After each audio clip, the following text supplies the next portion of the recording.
For the first time, scientists have been able to grow an embryo that is part human, part pig. A new study describes the research effort, which involved injecting a tiny amount of human stem cells into a pig embryo. The team was able to achieve a successful hybrid, often called a chimera from Greek mythology, in 186 of 2,075 experimental embryos implanted into surrogate pigs. In those specimens, about 1 cell in every 10,000 was human. They used DNA editing tools to delete pig genes corresponding to certain organs like the heart. Then they injected human stem cells into the pig embryos, and the human cells fill the gaps. Researchers are getting better and better at growing these combined embryos, or chimeras. It's teaching them a lot about how our own cells develop and how different drugs work. And it's getting them closer to growing entire human organs for transplant. The human cells in the pig chimeras had started to develop into muscle and organs after 3 or 4 weeks. The researchers could have let it go on longer, but doing that might have had ethics and animal welfare implications that nobody really understands yet. Stem cells are a good choice for this research because they can grow into just about anything, including brain cells. There's a chance, even if it's a slim one, an animal that matures with human cells could end up with altered intelligence. If you have pigs with partly human brains, you would have animals that might actually have consciousness like a human. It might have human-type needs. We don't really know. This is one reason why the government doesn't give out funding for chimera research right now. Animal lovers are outraged again at the death of a dolphin at the hands of selfie takers in Argentina. Argentinian newspaper La Capital reports that on Sunday, January 22nd, on a beach in San Bernardo, a baby dolphin was killed as tourists tried to take pictures with it. There's a YouTube video of the incident showing a group of people around the small marine mammal holding it down and petting it. The dolphin didn't survive. One witness told news station C5N, quote, "They let him die. They could have returned him to the ocean. He was breathing, but everyone started taking photos and touching him, saying he was already dead." Many were quick to point out this wasn't the first time something like this has happened. Back in February 2016, a similar incident happened, also in Argentina, and like this recent time, images of it quickly went viral. You could see people passing the dolphin around, taking photos with it, until the animal died of dehydration. Bishop Manuel Cruz healing and grateful after suffering the unthinkable. The footage almost too painful to watch, a man walking right up to the altar where Bishop Cruz was saying a prayer, and then sucker punching him right in the mouth in front of the congregation at the Cathedral Basilica of the Sacred Heart in Newark Saturday during a special gathering in honor of Baseball Hall of Famer Roberto Clemente. Police officers and others in the pews rushing to hold down the attacker as others turned to help Bishop Cruz sprawled out on the floor. I am in pain. I'm a little frightened inside. I'm only a human being, but otherwise I am okay. The bishop now recovering with 30 stitches in his mouth. His attacker, Charles Miller, who was walked out of the cathedral in handcuffs, now set to face a judge in court later today. This man who came to the altar is my brother, and I've been praying for him. The bishop says he suspects that Miller is mentally ill, but in the spirit of forgiveness, Bishop Cruz offered a mass for Miller, praying for him by name. He hopes for this to be an opportunity of teaching about faith and forgiveness. According to a recent study, the muddying of coastal waters due to climate change may drastically increase levels of neurotoxic mercury in sea life, potentially contaminating world food supplies. Study author Eric Bjorn warns that disruptions in marine ecosystems could shift the balance of microbes at the base of the food web, potentially doubling methylmercury concentrations in zooplankton. Those higher concentrations could easily climb up the food web to fish that are consumed by humans. Bjorn notes that even small amounts of methylmercury can cause birth defects and kidney damage. Since the start of the Industrial Revolution, pollution from human activities such as fossil fuel burning has already tripled the amount of mercury that has settled in the surface ocean. Chilean authorities say they have never seen anything on this scale. The wildfires across the country are the worst in Chile's modern history. People barely had time to retrieve their belongings as the blaze raced towards their homes. The center came down to this side. It hit very hard, and all of a sudden, that pot was on fire. It came through very fast. I managed to get 2 dogs, my father, and a horse that my father rode, and we went up there. The fires have left hundreds homeless and ruined livelihoods. Evacuations have saved residents, but firefighters and police have died. It's a sad loss for us. We will keep on working until we are ordered to go back to Santiago with our martyr. Some emergency services say a lack of resources makes their job more difficult. We are firemen. When houses burn, it hurts us. At this moment, another house is burning, but we don't have any water. How is it possible, if we are in a state of catastrophe, that they don't constantly provide us with water? Help has come from France, Peru, Mexico, and the U.S. The most visible sign of support arrived Wednesday morning in the form of a Boeing 747 supertanker. It's the world's biggest firefighting plane. Wildfires are not uncommon in Chile's long, hot summers, but this year is worse because of a drought that has lasted nearly a decade. Authorities say dozens of fires are still burning out of control. According to reports in Japan, Tokyo Electric Power, the operator of the wrecked Fukushima nuclear plant, has found possible nuclear fuel debris below the damaged number 2 reactor. If the findings are confirmed, it would be a significant breakthrough in attempts to clean up the nuclear facility. TEPCO detected a lump of black material directly below the reactor in a camera inspection on Monday morning, but what it is hasn't been confirmed. The company will announce its assessment of the material at a news conference later on Monday. 3 reactors at the Fukushima plant went into meltdown after a magnitude 9 earthquake struck off the coast in March 2011, forcing around 160,000 people to flee their homes.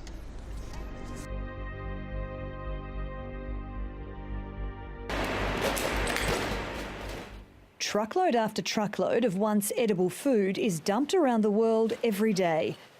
At this waste plant in the south of England alone, 1,000 tonnes arrive every week. So we take in food waste from all sorts of places, but hotels, restaurants, shops, schools, offices, from their kitchens, prep areas, and also some retail waste as well. It's estimated a third of the food produced globally is never eaten. In Europe, 88 million tonnes of food is wasted every year. That's equal to 173 kilograms per person. The great tragedy of all this food waste is the thought of the mouths it could have fed. Around 55 million people are in food poverty across Europe, and the amount of food we waste every year could feed them 9 times over. The symbol of Lebanon's failed political system. Mountains of garbage piling up on the streets of the capital, Beirut. The so-called garbage crisis started in the summer of 2015 and quickly sparked protests over the government's inability to solve it. Warif Suleiman is a 28-year-old civil engineer who joined the Youth Think movement, the main organizer of the demonstrations. He was arrested in August 2015, and he's now facing trial in a military court.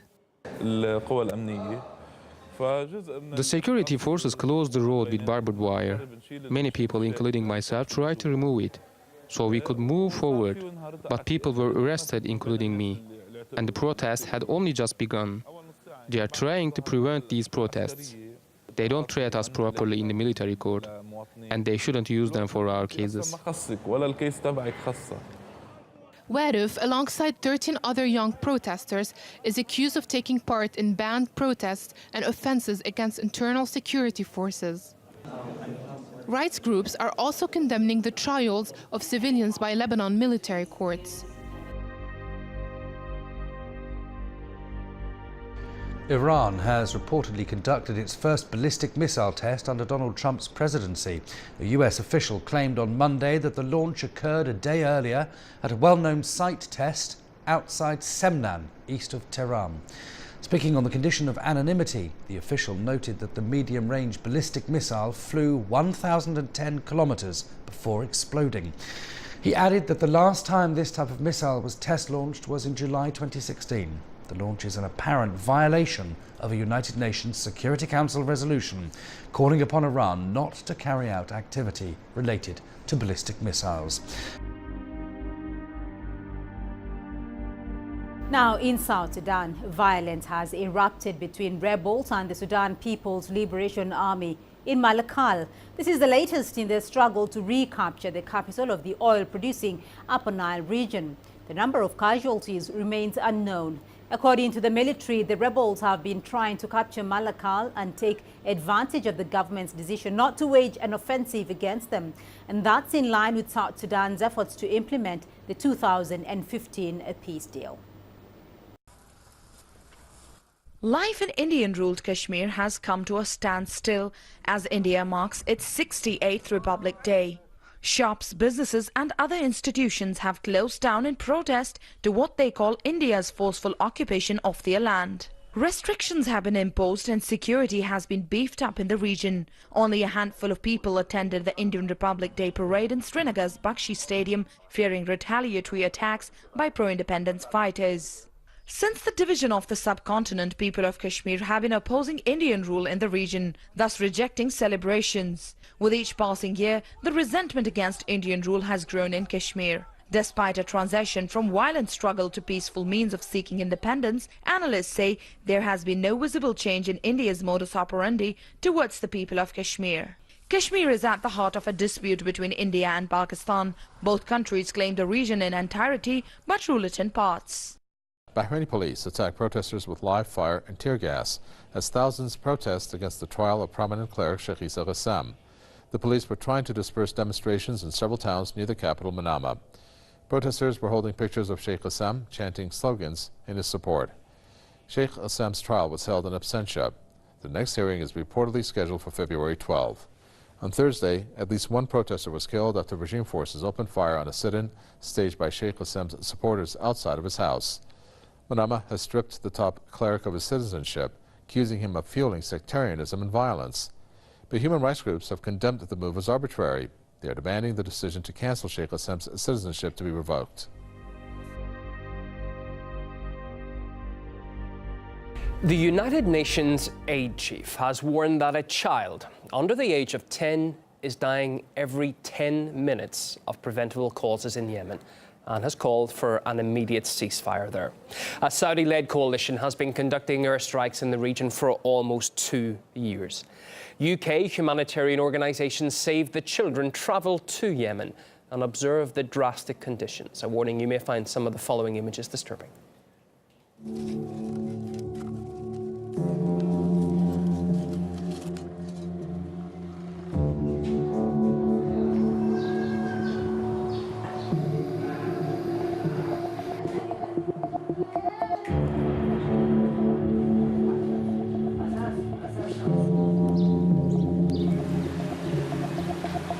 كانت حياتي طبيعية، كنا نخرج بأمان، لا ما نحناش خايفين من أي شيء.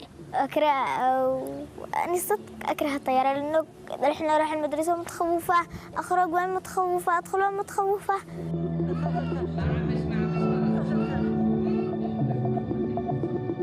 ضربوا مدرستنا لما كنا هناك، ضربوا يعني قذيفة واللي كنت بالفصل هذا يصيحت وما قدرتش أخرج، كنت اللي اختلفت. بعد كنت 14 ما حد كان يدخل لعندي. كان في معنا أخ صغير عمره 4 سنين، عمه مش اللي طه، ما كانش داري ما فيه مش حية. بعد شلت أمي وتبصر هنا كأنه مليان شرايط براسه، مليان شرايط.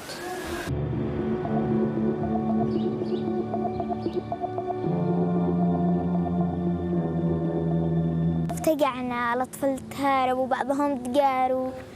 Well, Mark Kay, a humanitarian advocacy advisor for Save the Children, says Yemen is now facing the world's most severe humanitarian crisis.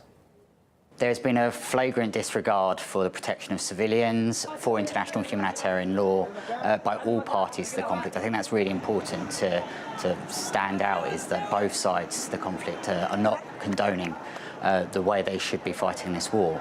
And what this means, though, is that behind those numbers there are huge numbers of children, of innocent civilians who are being killed, maimed, being lifelong disfigurement because of these breaches. The situation is not only getting worse, but what we're not actually seeing is much improvements since I've last been in there in terms of working towards a peace process, a durable solution. It's the largest humanitarian crisis in the world right now, 18 million people in need of humanitarian assistance. I think there is a problem in terms of the amount of coverage that is coming out of Yemen so that people can really see the human impact of this war. Well, the Saudi-led coalition is continuing its airstrikes, and one of its biggest weapon suppliers is the UK. Britain has sold £3.3 billion worth of arms to Riyadh since March 2015, when the conflict in Yemen began. That includes more than £2 billion worth of warplanes, helicopters and drones. Saudi Arabia now has twice as many UK-made warplanes than the Royal Air Force. The question of Britain's arms sales to the Saudis has been raised in Parliament once again. Thousands of civilians have been killed in Yemen, including a large number by the Saudi Air Force. That's right. And they've done that using British-built planes with pilots who are trained by British instructors, who are dropping British-made bombs and are coordinated by the Saudis in the presence of British military advisors. Will the Prime Minister agree to launch immediately an inquiry and a full review into the arms export licences to Saudi Arabia and suspend those arms sales until that review has been concluded? Our arms exports are carefully controlled and we are backing the legitimate government of the Yemen. Well, Mark Kay again says arms sales should be suspended because they may be breaking UK law. I mean, UK law on arms is that if there's any clear risk that any weapons they sell might be used in a breach of international humanitarian law, then they should suspend those arms sales. What we'd argue is that there have been numerous verified accounts of grave violations. That's attacks on hospitals, attacks on schools. Boy Scouts of America will now allow transgender children who identify as boys to participate in their programs. The organization made the announcement Monday, saying the decision was based on how states and communities have changed the way gender is defined. The Boy Scouts previously held a policy that relied on the gender listed on a child's birth certificate to indicate whether or not they could participate. Like every 8-year-old, Joe Maldonado just wants to have fun with his friends. Well, I like to go camping. I like to do science experiments.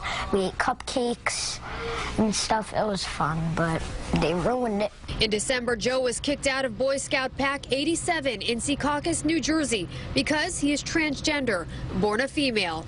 This never happened in my life. I didn't do anything wrong. Joe has since gotten support from all over the country. And after a month of not hearing from the Boy Scouts, his mother, Christy Maldonado, took their battle to the court last Thursday. She filed a complaint with the State Division of Civil Rights. This was a wake-up call for him of how society could be so cruel.